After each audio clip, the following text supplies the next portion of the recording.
Hello everybody, welcome back to the Forever Bedrock realm. So guys, last episode I kind of let you all down. I forgot about the like explosions. So we have a lot to do this episode, so we are going to hit the ground running. We're going to go straight to the nether, and we are going to blow up 42 TNT. Because we ended up getting 21 total likes, and that's across a bunch of videos. So we double that up, we got 42. So I'm going to go ahead and grab my TNT here, head to the nether, and we're going to hope for some good luck, because we need a bunch of ancient debris. And after a 10-minute walk, and then another 5 minutes walking down this hallway, because, well, I forgot where our hole was, because the nether has changed quite a lot since we've actually done this. We have our 42 TNT prime, so you guys know the drill. I want you to leave a comment down below just how many ancient debris you think we're going to get. We'll go ahead, we'll start the chain reaction here, because who doesn't like explosions? And as you know, we're going to have to follow this. Well, we already got one piece, but we're going to have to follow this down because, of course, it won't keep exploding unless I'm near it. So let's just keep this party going here. Oh, yeah. This is the run we needed, guys, right here. This is it. We are doing good so far. I'm going to have to shoot that one out, but that's fine. We'll just go ahead and shoot that TNT right there. Oh, man. So we got at least 4. This is not blowing up consistently. I might just start spacing them right next to each other and just let them rep. This is me skipping a space every now and again, so that might be why. Alright. I have a feeling we're closing in down here. This should be about 500 here. I think the tunnel only went to like 460. Whoa! I didn't know gravel could do that. Look at that. Oh, yeah. We are raking in the ancient debris now. Holy cow. Oh, yeah. You can see the lag is starting to hit now. That lava really hits you hard on the realms.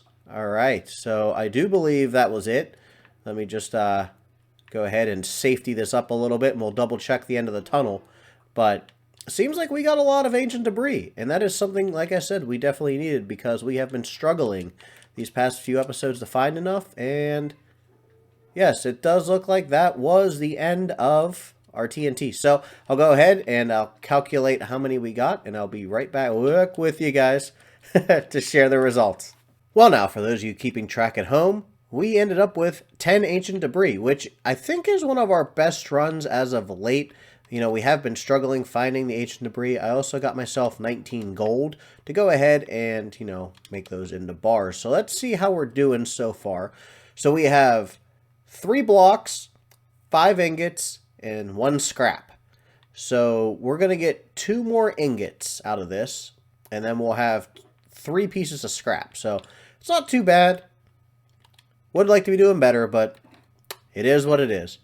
Well, guys, after I finish smelting this up and making these, I actually want to go ahead and finish our chore. Of course, for every episode, you know we go ahead and place 2 shulker boxes of red sand. Now, my supplies are dwindling, and I actually had to go mine this stuff. So, you know, pretty soon we might have to do a montage of me mining sand. But for now, I'm going to give you guys a real quick montage of placing some red sand.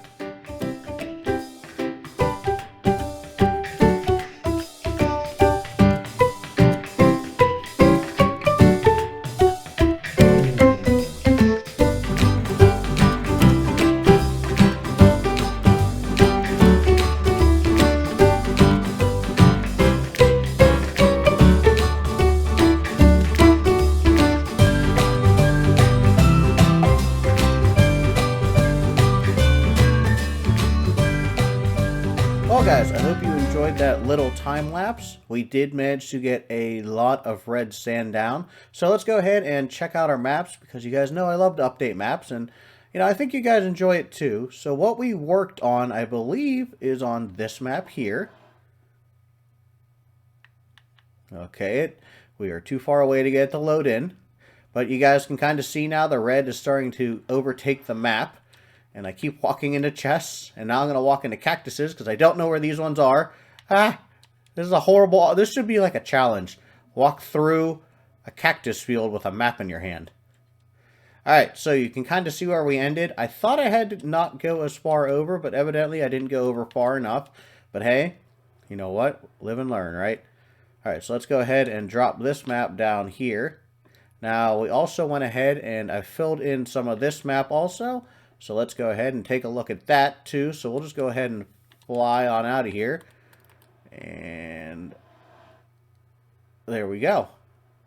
Alright, so we did get a little bit of this map too, which is good because it means we are moving closer and closer to getting finished. Now, in between episodes, guys, obviously I'll have to go and, mine up some red sand because, well, yeah, you can see that little bit I did there, and then I brought this over. So, we did get at least this much done, so I do have to come back in here. Actually, we did this too. Yeah, there we go.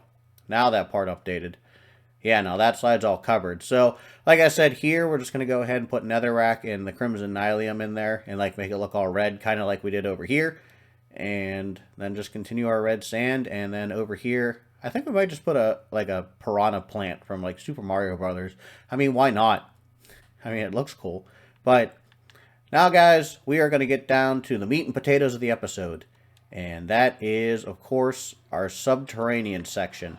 So if we come on down here, we can see that, of course, we have the sugarcane farm half finished. So we are going to need to go ahead and get this done. And I actually started putting the glass and the general design that we are going to use into it. So we're going to use, of course, deep slate bricks. And I believe that's chiseled deep slate. And then we're going to use cyan glass. So I have a bunch of cactus, which you guys saw sitting in front of my base. I just had to weave through. And D-Ski actually donated those to me because, ironically, I have none. And you need them to make cyan dye. So we're going to go ahead. We're going to build the farm, smelt the cactus, and we're going to smelt a lot of glass. Because I think every single unit of the sugarcane farm is going to take 7 stacks of glass. So I figured I'd take a little break, and while I'm taking a break, I would give you guys a progress update.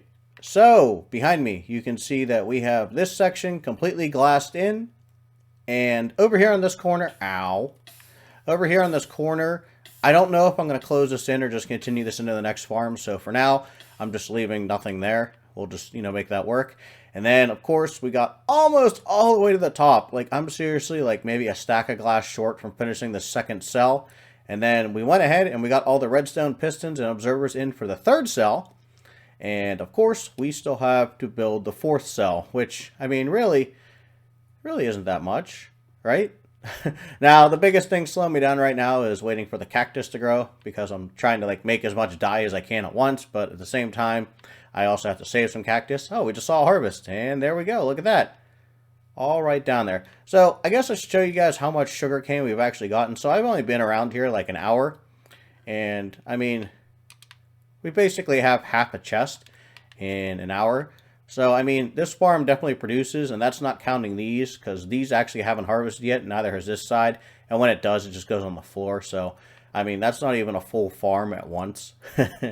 So, we can reasonably expect maybe a chest every hour with a full farm in effect. So, yeah, just want to take a little break, but I'm going to get back to it. We're going to finish this, and hopefully I'll be able to finish the glass. But if we finish the farm and we don't finish the glass, we'll start our next farm, which we're going to put over here, which is actually going to be our pumpkin and melon farm. Almost the same design, observer watching the stem with pistons pushing it out, and it's going to go all the way over there, and it's going to go all the way up. So we have a lot more observers and a lot more pistons to place. Well, you caught me taking another break, guys, but I just need to roast some marshmallows over the campfire. Or, carrot on a stick. Same thing. Roasted carrot, anyone? But, guys, we have a completed sugarcane monstrosity. 66 blocks high, and there is a ton of cells per each level. I don't even know how many, and I believe it is 24 blocks wide. So, of course, this one is 6 wide, this one is 7 wide, this one is 6 wide, and that one is 7 wide. And we are getting the sugarcane. Now, most of it I did replant because I had to do that, but we actually got almost half a chest, and that only took me about 45 minutes. I kind of found my rhythm, and we just powered through it, got all the glass in, and then I spawn-proofed the top because there's a couple extra blocks. So, yeah, we are rocking and rolling. But that's not all we're going to get in this episode, guys, because this, of course, is our farming district. And over on this side, I want to start our melon and pumpkin farm. Now, the issue I have here is I actually don't have a lot of melon and pumpkins. So, in order to get seeds, I'm going to have to go back to the old base. but I do have a few currently. So we're going to get it started here so I can show you the general design, and then we're going to build, well, we're just going to start building. We'll see how far we get. So I've gone ahead and got a little test design in. I'm not sure if this is going to work, but we're going to give it a shot. So basically, this is one of those farms where the observer senses the change in the melon or pumpkin stem, because right before they grow, or when they grow, it actually changes the stem. The observer picks it up and it fires the piston. Now, if this works, these should fire. And yes, it does. So it looks like we have a stackable design now to build all the way up to there and all the way down to there. Now, is this going to result in an absurd amount of melons and pumpkins? Yep. But for trading, guys, you know, we're going to need it. What I'm going to do is I'm going to go ahead and put this in, and I'm actually going to start an item collection system now. And then that way we might not have to run over to the old base, because we might just actually have enough seeds right here to continue our design. So I'll go ahead and put the brick design in. Of course, this does butt up a little bit, and this is kind of going to look a little janky, but I'm not really that worried about it. I'm not too concerned. And of course, with the melon and pumpkin, you have to have a light source so they'll grow. So we have a sea lantern right above the observer. So this is going to be a 3 high design, and you figure that's 69 blocks, so we should be able to fit 30 layers in, something like that.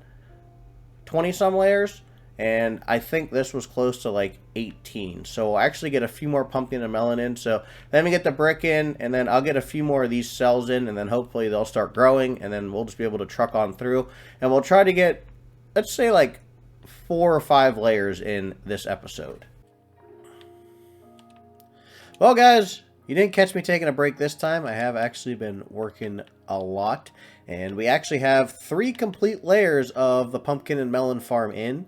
And this farm produces. So basically, I kind of wanted to do a little AFK session. Kind of like, you know, rest my eyes, rest my hands. There we go. It just harvested there. But I did a little AFK session. It was only like 10 minutes plus like building time. Now, I've been taking seeds out of this because actually this farm has been sustaining itself to build.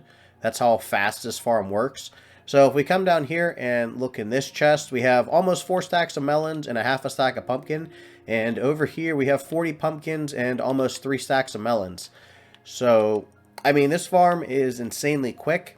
And then if we come over here and we check our sugarcane farm, which this is almost ready to overflow. I'm going to need another chest. But yeah, you guys remember, we just checked it not too long ago, and it was like somewhere in this area right in here.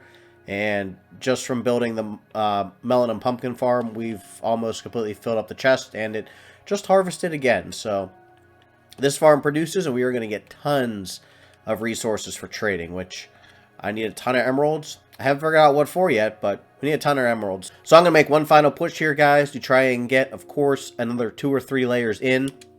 Right now, resources are kind of the issue because these are the last observers I have, and then I just had to make those pistons. So I only have 85 observers, and I think each layer takes like 20 or 30. So I think I can get another 2 or 3 layers in, and I'll try and do that for you guys, and we'll hit it hard. Let's go. And done. So, guys, I am officially out of observers, so we have built as far as we can get in this episode. Now, I do have to go over top of this and, of course, add in sea lantern and, you know, brick pattern. And I got to, like, of course, toss some bone meal on these plants. But other than that, that's about as far as we can go this episode. So let me go ahead and get this little section built here. And then I'll go ahead and show you guys exactly how far we got. Now, remember, we were at 3 layers completed last time. So let's go ahead and fly on down here. And you can see that we are at 1, 2, 3, 4, 5, 6. And we are about a quarter, maybe more than halfway done with the 7th. And do you want to know how much just 7 layers of this farm produces?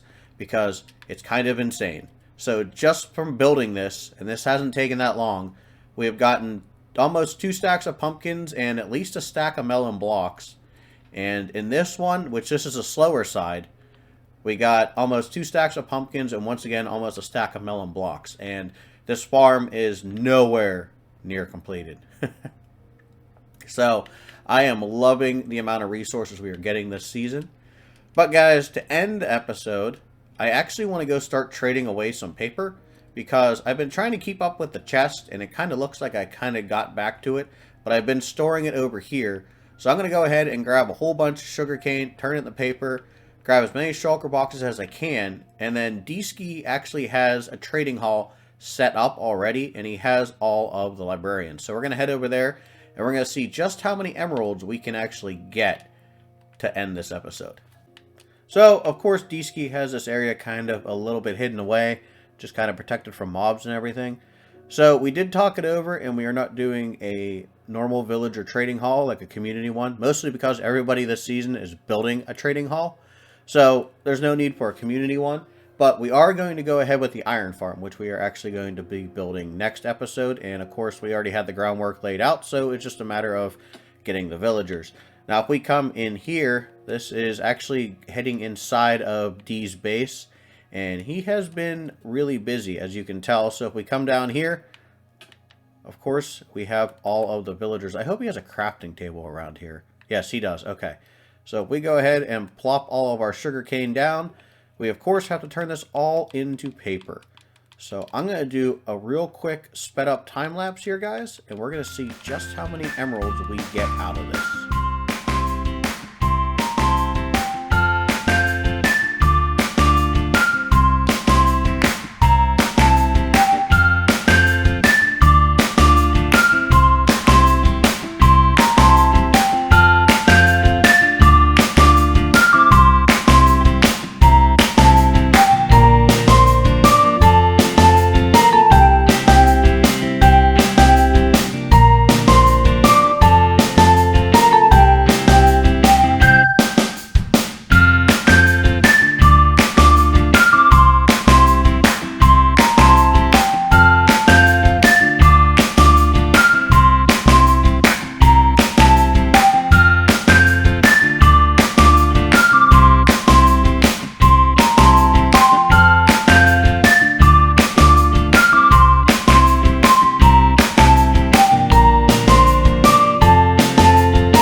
Alright guys, so we ended up with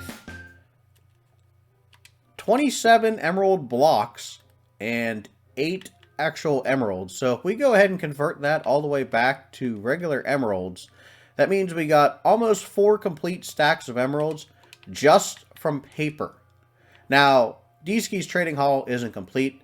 He's working on, getting trades and villagers. So he's basically going to keep building this in a U shape. So he's going to have all the villagers in here, but this is currently just all of his librarians. And I guess he's like, adding some more for whatever trades he needs. But until we get ours rolling, this is where we are going to use it. And this is an awesome build. He definitely put a lot of work into this, and he has a lot of skill. Even just doing this with the ceiling. That's such an interesting design. It's something I would never think of. And this like red stripe and everything to really set everything off. Really, really cool build, man. That's awesome. He's over there. He's in his own little world. But that's actually going to conclude today's episode. So if you guys enjoyed it, make sure you hit that like button. Make sure you leave a comment. And as always, make sure you subscribe. I will see you guys in the next one. Bye-bye.